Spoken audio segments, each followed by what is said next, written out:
মেয়েটাকে কত করে বলি একটু আমাকে সাহায্য করলে তো পারে, কিন্তু কে শোনে কার কথা। এই মেয়েকে নিয়ে আমি যে আর পারি না। মায়া, ও মায়া, ঘুম থেকে উঠে একবার বাইরে আয় তো দেখি। কি হয়েছে মা? সকাল সকাল এভাবে চেঁচাচ্ছ কেন? একটু শান্তিতে ঘুমোতে দেবে না নাকি আমায়? বলি সকাল তো আর এখন হয়নি, এত বেলা পর্যন্ত কে ঘুমায় বলতো? একটু আমার কাজে সাহায্য করলেও তো পারিস। তুমি ভালো করেই জানো এসব কাজ আমি পছন্দ করি না, তারপরেও কেন আমাকে বারবার বলো তুমি? কোনো কাজকেই ছোট করে দেখতে নেই রে মা। নিয়তি আমাদেরকে কখন যে কোথায় নিয়ে যায় কেউ বলতে পারে না। আমার নিয়তি আমি দেখে নেব, তোমায় এত ভাবতে হবে না। আমি না ভাবলে কে ভাববে শুনি?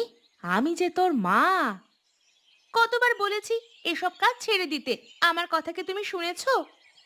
তোর বাবা মারা যাওয়ার পরে এই কাজ করেই আমাদের সংসার চলছে মা। এই কাজকে কি করে এত ছোট করে দেখি বল? আমাদের তো মাঠে কিছু জমি আছে, ওইটা দিয়েই তো আমাদের সংসার চলে যায় মা। বসে খেলে যে রাজার ভান্ডারও শেষ হয়ে যায় রে মা। তাই তো এর পাশাপাশি আমি টুকিটাকি কাজ করি, যেটা দিয়ে আমাদের মা মেয়ের সংসার ভালোভাবে চলে যায়। বেশ, তুমি তোমার কাজ করো, তোমাকে বুঝিয়ে আমার লাভ নেই। আমি গেলাম ওপাড়ার গয়া দিদার বাড়িতে।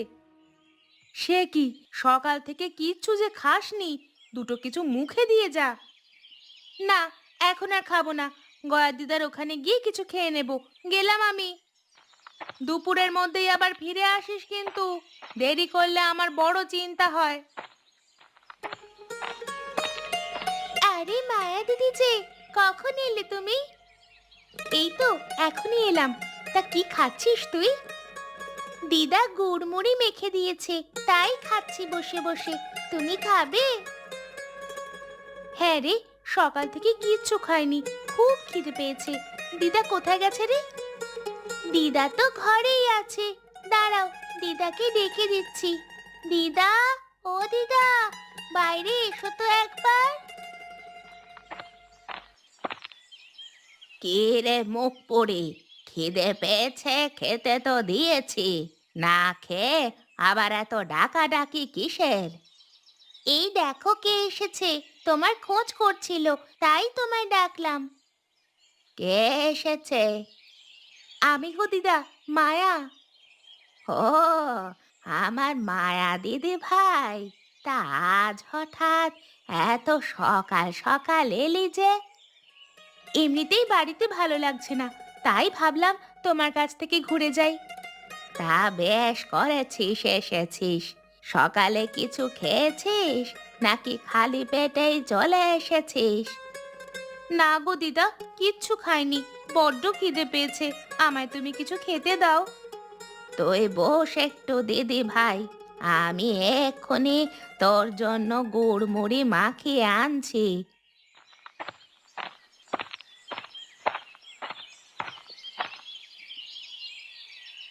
তা তোর মা কি করছে বাড়িতে? তোর মায়ের শরীরটা ভালো আছে তো? হ্যাঁ হ্যাঁ, মায়ের শরীর ভালোই আছে। সামনেই তো মেলা, সেজন্য মাটির জিনিসপত্র বানাচ্ছে। তুই তো একটু তোর মাকে সাহায্য করলেই পারিস। বেচারি এই বয়সে একা একা এত কাজ করে। এসব কাজ না করলেই তো হয়, মাঠের যা ফসল আসে তাই দিয়েই আমাদের দুজনের সংসার চলে যাবে। সারা জীবন কি তুই তোর মায়ের কাছে থাকবি? দুদিন বাদেই তো তোকে বিয়ে দিয়ে দিতে হবে।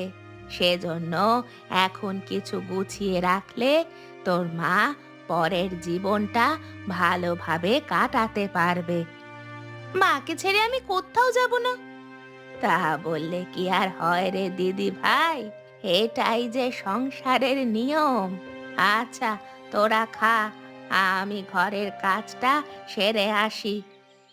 ঠিক আছে দিদা, তুমি ঘরে যাও, আমি মায়া দিদির সাথে গল্প করি। কি ব্যাপার হারান দাদা, সামনেই তো মেলা, তা কি ভাবলে তুমি? মেলা আসতে এখনো তো কয়েকদিন বাকি আছে। এরই মধ্যে ভালো কিছু বড় দেখে মাছ ধরবো ভাবছি। বড় মাছ পেলে সেগুলো জিইয়ে রাখবো, মেলার সময় দোকানে বিক্রি করবো। হ্যাঁ, হ্যাঁ হ্যাঁ, প্রতি বছর তো তুমি মেলায় বড় বড় মাছ বিক্রি করো, এবারও বুঝি তার ব্যতিক্রম হবে না? ব্যতিক্রম আর কি। এখন তো আর আগের মতো দেশি বড় বড় মাছ পাওয়া যায় না। ছোটবেলায় দেখতাম বাবা বড় বড় বোয়াল মাছ ধরে বিক্রি করতো মেলায়। আরে হ্যাঁ হ্যাঁ, ছোটবেলায় তো আমিও বোয়াল মাছ খেয়েছি। নদীর বোয়াল মাছের কি যে স্বাদ ছিল, একেবারে মুখে লেগে থাকবার মতো। এখন আর সেই দিন নেই রে কানু। তা মেলায় তুই কি করবি, কিছু ভেবেছিস? আমি তেমন কিছু করব না, তবে ভাবছি মেলায় কিছু তাঁতের শাড়ি ওঠাবো। গ্রামের মেয়ে বউরা তাঁতের শাড়ি খুব পছন্দ করে। এ তো বেশ ভালো কথা। আর তাঁতের শাড়ির চাহিদার সাথে সাথে দামটাও ভালো পাবি।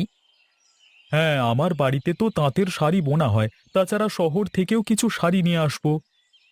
আমাকে কিন্তু তাহলে শহর থেকে শাড়ি আনলে একটা শাড়ি দিবি, হ্যাঁ? তোর বৌদি শহরের শাড়ি পরবার বড্ড শখ। আচ্ছা ঠিক আছে, সে দেবক্ষণ। তুমি এখন যাচ্ছ কোথায়? আজকে নদীতে যাবে না মাছ ধরতে? না রে কানু, ঘরে কোনো বাজার সদাই নেই, তাই ভাবলাম কিছুদিনের বাজার করে নিয়ে যাই। শুধু মাছ ধরায় মন দিলে তো হবে না, সংসারের দিকেও তো মন দিতে হবে। সে তুমি ঠিকই বলেছ। নতুন নতুন সংসার করে আমিও এখন বুঝতে পারছি সংসারের কত খরচ। আচ্ছা কানু, আমি যাই তাহলে হাটের দিকে, কেমন? গিয়ে কিছু বাজার সদাই নিয়ে আসি। আচ্ছা দাদা, যাও তাহলে, আমিও আমার কাজের দিকে এগোই।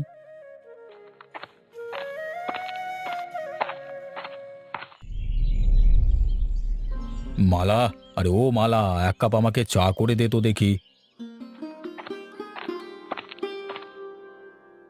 এই নিন বাবু আপনার চা, সাথে কি দুটো বিস্কুট এনে দেবো? না রে মা, বসে থাকতে থাকতে কেমন ঝিম মেরে গেছি, তাই ভাবলাম এক কাপ চা কড়া করে খাই। চা খেলে শরীরটা একেবারে চাঙ্গা হয়ে যাবে। তা আপনি ঠিকই বলেছেন, চা খেলে যেন অনেক ক্লান্তি দূর হয়ে যায়। তো দুপুরের জন্য কি রান্না করবি আজকে রে মা? ওই যে সোনামুগের ডাল দিয়ে মাছের মুড়ো ঘন্ট, আর সাথে কুরকুরে আলু ভাজা আর বেগুন ভাজা করব। বাহ বাহ বাহ বাহ বাহ, খুব সুন্দর খাবার। এবারের মেলায় তোর জন্য কি কিছু লাগবে নাকি? না বাবু, আমার কিছু লাগবে না।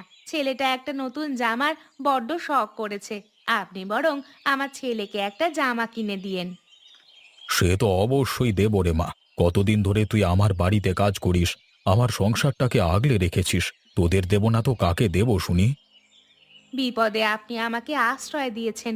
ছেলেটার বাবা মা মারা যাওয়ার পরে এই তিন কুলে আমার কেউ ছিল না। আপনি ছিলেন বলেই আজ বেঁচে আছি, খেয়ে পড়ে আছি। প্রতিবারের মতো হরিমতি এবারে মেলায় হাঁড়ি ভরা মাংসের ঝোল করবে। হ্যাঁ, তুই ওকে একটু সাহায্য করিস মা। সে তো অবশ্যই করব। প্রতিবারই তো হরিমতি দিদিকে আমি সাহায্য করি, আর দিদির হাতের মাংসের ঝোল যেন এই গ্রামের ঐতিহ্যকে ধরে রেখেছে। মেলার দিনে আমার ঠাকুমা করতেন এমন হাঁড়ি ভরা মাংসের ঝোল, ঠাকুমাই হরিমতিকে এই দায়িত্ব দিয়ে গেছেন। হরিমতি দিদির হাতের রান্না বেশ পাকা। আচ্ছা বাবু, আমি এখন যাই, দুপুরে রান্না করে গিয়ে। আপনার কিছু লাগলে আমাকে ডাকবেন। ঠিক আছে, যা তাহলে। আর এই নে, কাপটা নিয়ে যা সাথে করে।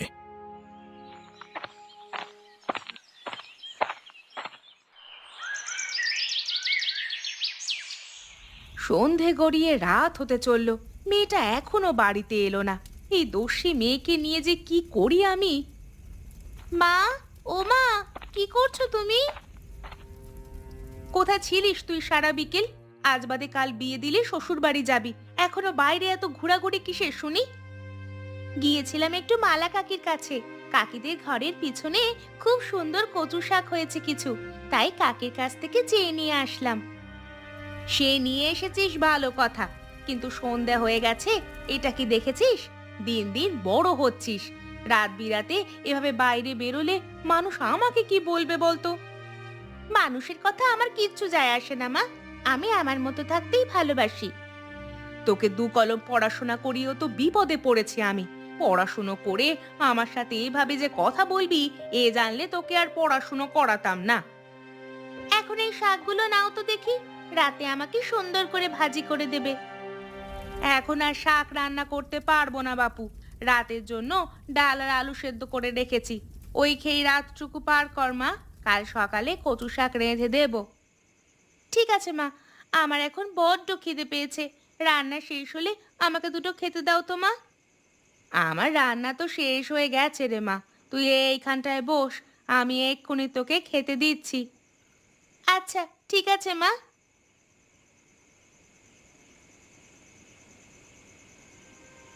কি করছিস কি? থাম থাম। কি হয়েছে মা? আমাকে এভাবে থামিয়ে দিলে কেন মা তুমি?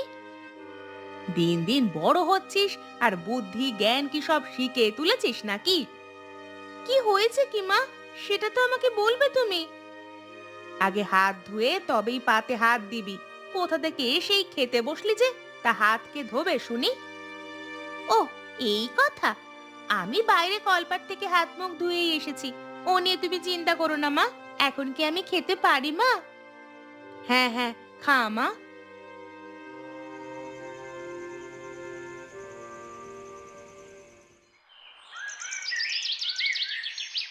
এই মেয়েটাকে নিয়ে আমি আর পারি না।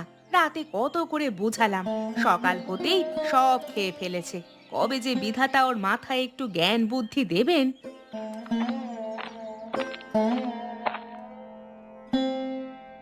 কি গো দিদি, একলা একলা কার সাথে কথা কইছো? আশেপাশে তো কাউকে দেখছি না। কার সাথে আর কথা কইব রে মালা? কথা বলছি আমার অদৃষ্টের সাথে। কি হয়েছে দিদি? সকাল সকাল মেজাজ গরম মনে হচ্ছে। আর বলিস নে সে কথা। মেয়েটা সেই সকালে উঠেই বেরিয়েছে, এখনো ফেরবার নাম নেই। খালি পেটে এভাবে বাইরে বাইরে ঘুরে বেড়ায়। আমি বলি কি, মেয়েটাকে এবার একটা বিয়ে দিয়ে দাও গো দিদি। আর আমাদের মায়া তো দেখতে শুনতে বেশ সুন্দরী।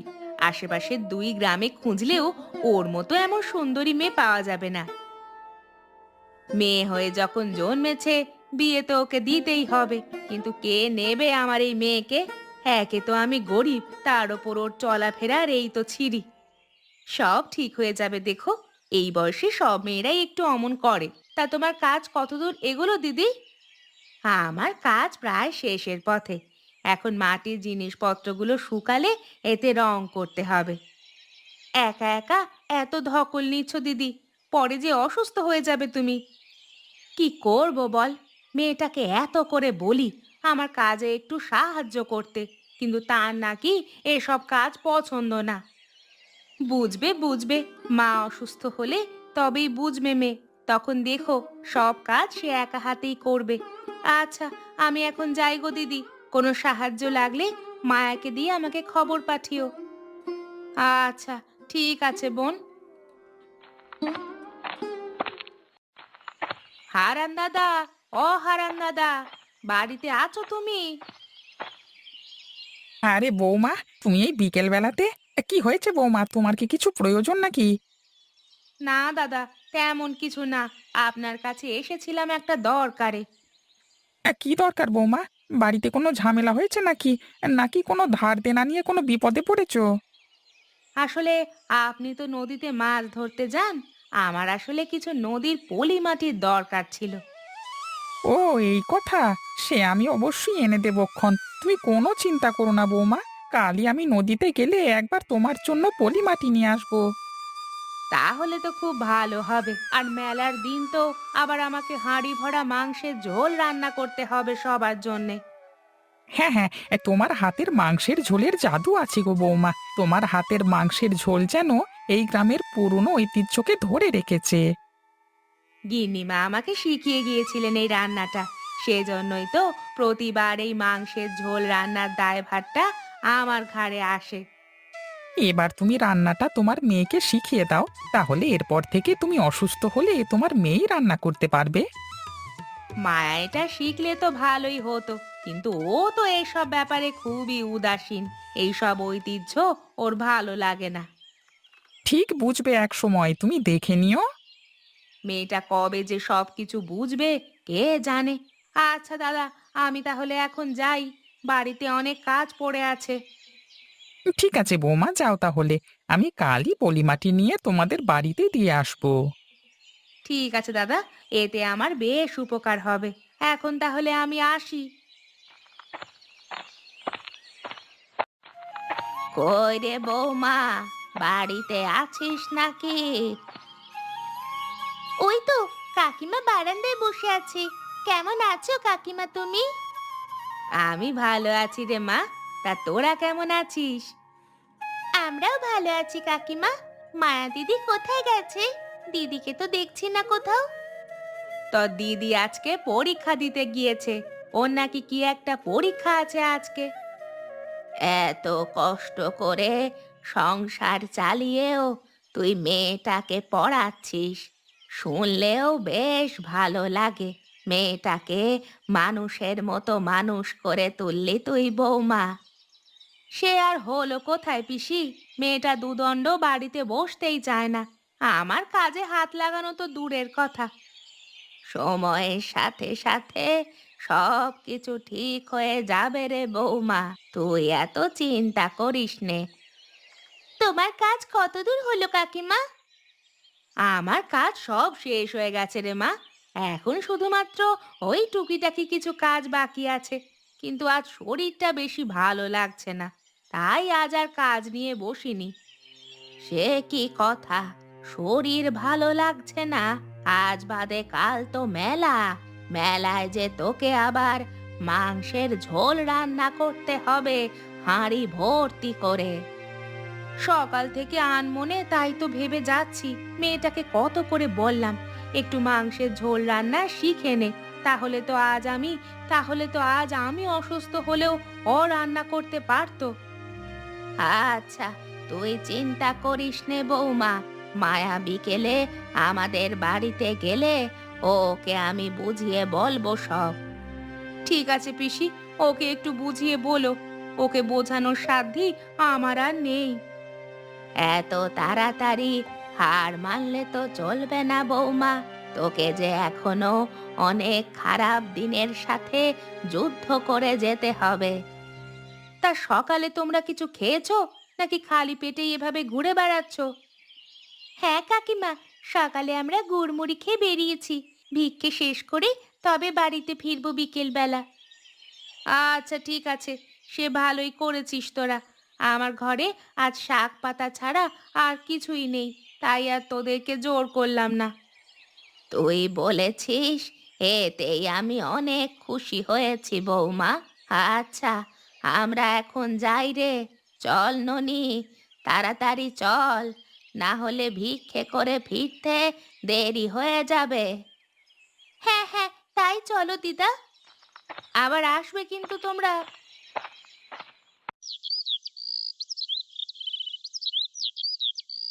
মা, ও মা, আজ এত বেলা অবধি শুয়ে আছো তুমি? অন্যদিন তো সকাল সকাল উঠেই আমাকে ঘুম থেকে উঠানোর জন্য লেগে পড়ো। আমার শরীরটা আজকে ভালো লাগছে না রে মা। শরীরে বোধহয় জ্বর উঠেছে। সে কি, সত্যিই তো তোমার অনেক জ্বর এসেছে দেখছি। আজকে যে মেলার দিন, তোমার জিনিসপত্রগুলো নিয়ে মেলার হাটে যাবে কি করে? সে না হয় হারান দাদাকে বলে পাঠিয়ে দেব, কিন্তু আজকে যে হাঁড়ি ভর্তি মাংসের ঝোল রান্না করতে হবে, সেটা যে করব কিভাবে আমি এই শরীর নিয়ে? একদিন না রান্না করলে কিচ্ছু হবে না। আরো তো অনেকে আছে, তাদের মধ্যে থেকে কেউ না হয় রান্না করবে। না রে মা, বড় বাড়ির গিন্নিমা মারা যাওয়ার সময় আমার কাছে কথা নিয়েছিলেন আমি যেন প্রতিবার মেলায় হাঁড়ি ভরা মাংসের ঝোল রান্না করি। কিন্তু তুমি তো অসুস্থ মা, এই শরীর নিয়ে রান্না করবে কিভাবে? আমার পরে এই দায়িত্ব এবার তোকেই নিতে হবে মা। এটা যে আমাদের গ্রামের একটা ঐতিহ্যের অংশ। পুরনো ঐতিহ্য বাঁচিয়ে রাখাই তো আমাদের কাজ। আমি তো কখনো রান্না করিনি, তাহলে আমি রান্না করব কিভাবে এখন?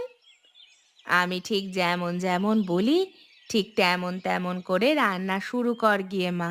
এই রান্না করতে শুধু তেল মশলাপাতি হলেই হয় না। এই রান্নার জন্য চাই কঠোর ধৈর্য ও নিষ্ঠা। আচ্ছা ঠিক আছে মা, আমি চেষ্টা করে দেখব। আমি জানি তুই পারবি মা। মন থেকে চেষ্টা করলে অবশ্যই পারবি। আচ্ছা মা, তুমি এখন বিশ্রাম নাও। আমি তাহলে গিয়ে রান্নাটা শুরু করি। ঠিক আছে, যা মা। সকালবেলায় মোড়ল মশাই লোকদের দিয়ে মাংস আর বাকি জিনিসপত্র সব রেখে গেছেন রান্নাঘরে। তুই গিয়ে রান্না শুরু কর। আচ্ছা, ঠিক আছে মা।